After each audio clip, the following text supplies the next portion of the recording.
Oh, Wonderboy Thompson. Bless his heart. He really is. He is such a sweet guy. I mean, if fighters had ratings like movies, Wonderboy wouldn't even be PG. He would be G. This guy is such a wonderful guy.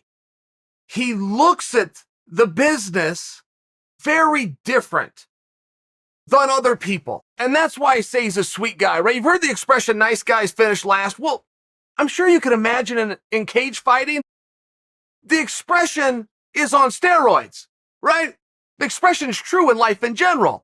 It's injected straight in the ass like it was Chael Sonnen in 2007. I mean, I'm just telling you right now. Here's what he did, okay? Let's back up. Do you remember the night that Usman beat Burns? Usman beat Burns, and Wonderboy put out a tweet. And this is off the top of my head. I have not seen this since the night it came out, but I have a feeling if you go back in the timeline, I get you 99 to 100% there. And he said, I am the only guy in the top 5 who has not fought Usman yet, period. So I guess I'm next, period. Congrats on the performance, champ! Exclamation point. And it was just such a sweet, it was such a sincere, he wanted to congratulate Kamaru who won. He wanted everyone to, and his logic isn't that bad. The top 5 does make, talk about the top 10 all the time, but you can break the top 10 down to the top 5. He was the only guy in the top 5 who had not been given the opportunity. Like, his logic wasn't bad. So, I guess I'm next. I can live with the whole thing.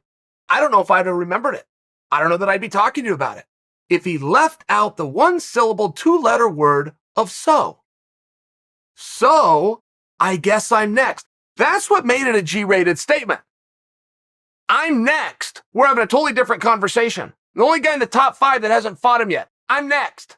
Good job tonight, champ. Totally different. He put the word so in there.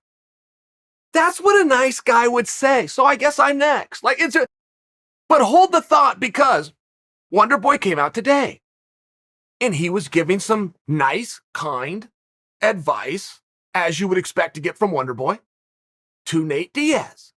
And the advice was Nate should go down to 155 pounds. Hold the thought. Why? Now, Wonderboy would be able to answer that. If he was here right now, he would be able to answer that. He would support the notion that Nate should go to 155 by looking at the rankings, looking at the potential matchups, looking at the path that could get Nate quickest to a championship. I don't accept any of those, okay?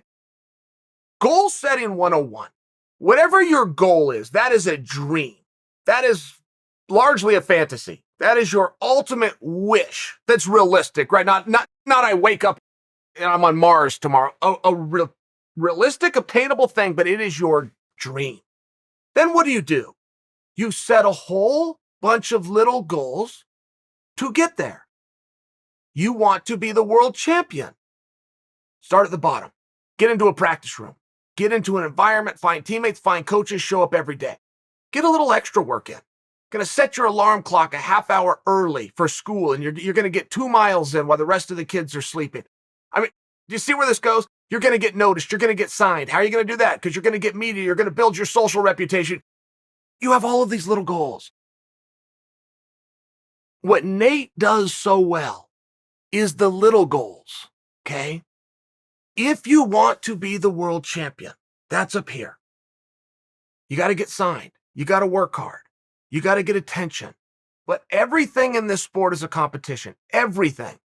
And if you try to go right to the finals, which is, I'm going to get a championship match and I'm going to beat that guy more rounds than he beats me, best of 5. You're never going to get there.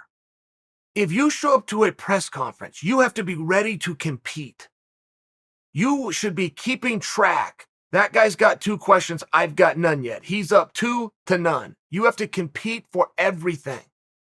I can remember being at press conferences. I generally didn't have that problem. I don't say that to shine my own wheels. Most of the questions came to me, but I was at one time where St. Pierre was up there. I'm on the same desk as the greatest of all time, and he's fielding a lot of questions. I pulled out my phone. I started texting people in the audience. Ask me this, ask me this, ask me, until those questions came in. But we're competing. You think I just cheated? But Okay, fine, I did. I don't think it's a cheat. You think I can live with it. I didn't lose because I was competing.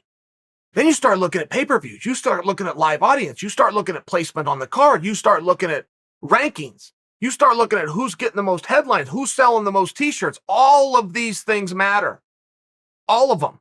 They all go in line with who's going to get the world opportunity. Vince McMahon will gauge who's going to headline WrestleMania on who sold the most merchandise that year. Did you guys know that? The headline act of WrestleMania, which is guaranteed $1 million, guaranteed. You can make more than that. If you headline Mania, you are getting $1 million bonus that's known within the business, and it's been true for over 2 decades. Whoever sold the most dolls and t-shirts and video games and posters, whatever merchandise WWE has, whoever sold the most, Vince identifies as the most popular and puts in the main event of his biggest show of the year.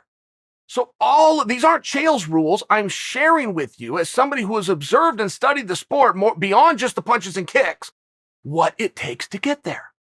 You have to achieve those little goals. You have to get yourself to the press conference. Again, I'll just personalize it, but I had a time where I wasn't getting invited to the press conferences. I figured out whose role that was to decide who's coming and book the plane tickets, and I started lighting them up.